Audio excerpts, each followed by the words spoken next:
The Galactic Council had dismissed Earth's application for membership 17 times in the past century.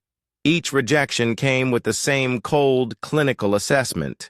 Species designation, human. Classification, primitive. Military capability, negligible. Technological advancement, insufficient. Status, unworthy of consideration. Ambassador Zixthara of the Vorthan Empire barely glanced at the latest transmission from the blue-green world in the Sol system as she filed it under rejected applications, no further review required. The insectoid diplomat's compound eyes reflected the holographic display showing Earth's modest fleet of fusion-powered vessels. Pathetic, she thought. They couldn't even achieve faster-than-light travel without using the crude jump gates left behind by the precursors. 3 sectors away, Commander Sarah Chen watched the rejection notice flicker across her terminal aboard the UES Defiance, humanity's newest deep space exploration vessel. Her jaw tightened as she read the familiar dismissive language. 17 rejections. 17 times they'd been told humanity wasn't good enough to join the galactic community. "Ma'am," her tactical officer, Lieutenant Rodriguez, approached her station.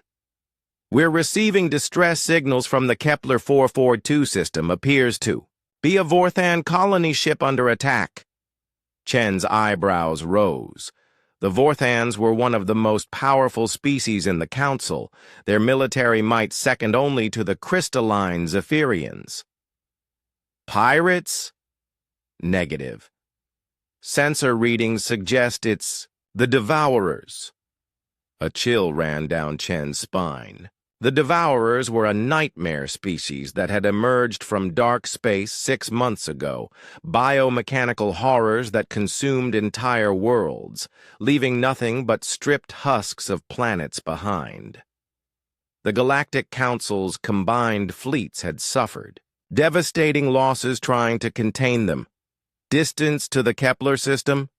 18 hours at maximum burn, ma'am. Chen stared at the tactical display. The Vorthan colony ship carried nearly 1 million civilians, the same species that had just rejected humanity's membership application, the same species that considered humans too primitive to matter, but 1 million innocent lives hung in the balance. Set. Course for Kepler 442. Maximum burn. "Ma'am, we'll be going in alone. The nearest Council fleet is 3 days out." Chen's smile was razor-sharp.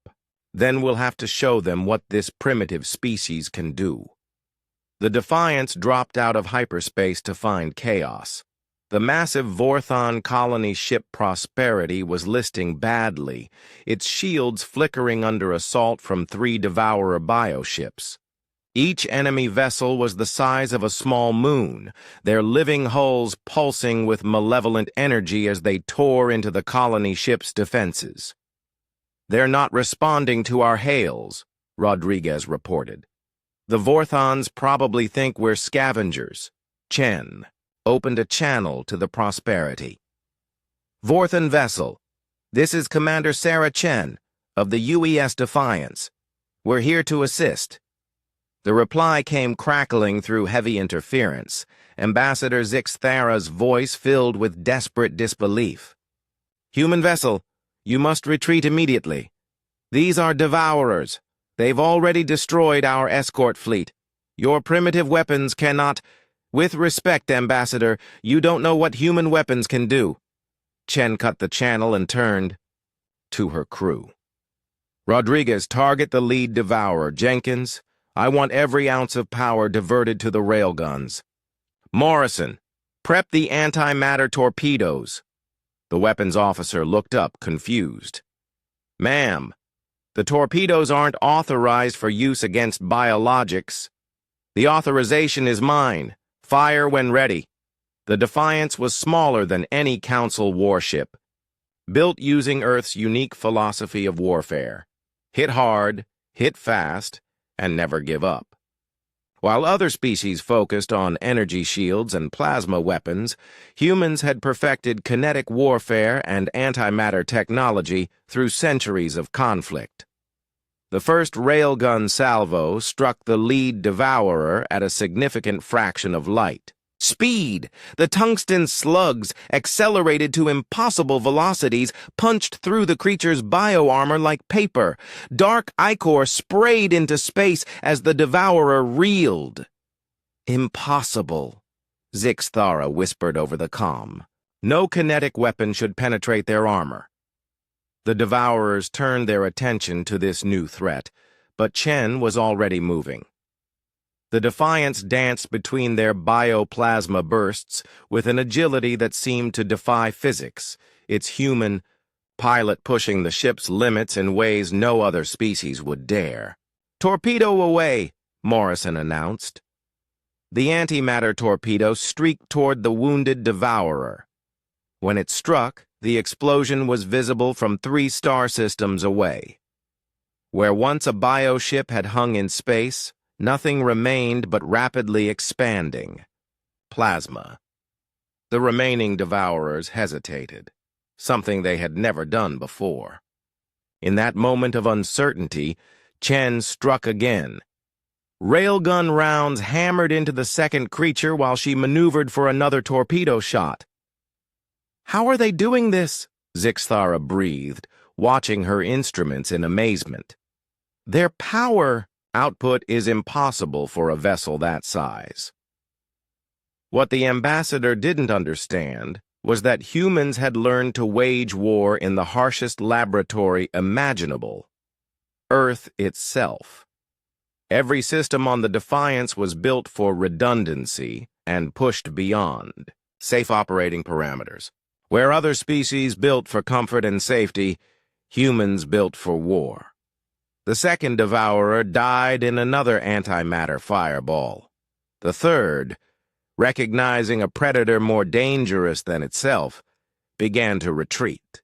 Chen wasn't about to let it escape. Full pursuit. "I want that thing dead before it can report back to its hive." The chase lasted 6 hours, ending when Chen finally cornered the bioship near a gas giant's ring system. The devourer fought desperately, but human persistence and ingenuity won out. When it finally died, Chen allowed herself a moment of satisfaction. The journey back to the Prosperity took 4 hours. When they arrived, they found Vorthon repair crews frantically working to stabilize their ship. Ambassador Zixthara requested permission to come aboard the Defiance personally. She stood in the Defiance's cramped bridge, her compound eyes taking in the utilitarian design, the weapon systems that shouldn't exist, the crew that had just accomplished the impossible. "Commander Chen," she said formally, "the Galactic Council owes humanity a debt." Chen crossed her arms. "The Galactic Council told us we were too primitive to matter." We were wrong. Zixthara's mandibles clicked in what humans had learned was a sign of respect. "I will personally sponsor humanity's next application for membership. After what I witnessed today, any species that refuses humans entry to the Council is too primitive to matter." Chen smiled. "Ambassador, I think this is the beginning of a beautiful relationship." 3 months later, humanity was granted full membership in the Galactic Council. Earth's application was approved unanimously, though some whispered it was less about human potential and more about the terrifying realization of what humans could accomplish when they decided something needed to die. The galaxy had learned a valuable lesson. Never ignore a species that views impossible odds as a personal challenge, especially when that species had spent its entire evolutionary history perfecting the art of war.